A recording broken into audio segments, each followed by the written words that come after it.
में आपको blood pressure कम रहता है जिनको सुस्ती और काहली छाई रहती है, उसके लिए ये इलाज बता रहा हूँ कि वो उससे चाहिए कि वो ड्राई फ्रूट का जो आइटम है, खुबानी प्रोडक्ट्स, वो खाएं और इंशाल्लाह ताला आप तंदुरुस्त महसूस करेंगे और तवाना महसूस करेंगे। खुबानी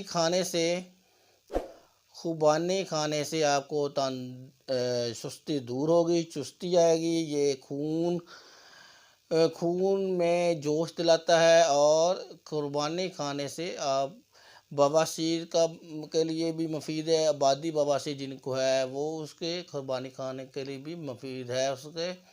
और ये जिनको आंतों का मसला है, आंतों में मसला है, वो भी खुबानी खाएं। खुबानी खाने से आंतों का मसला भी हल हो जाएगा। शुक्रिया।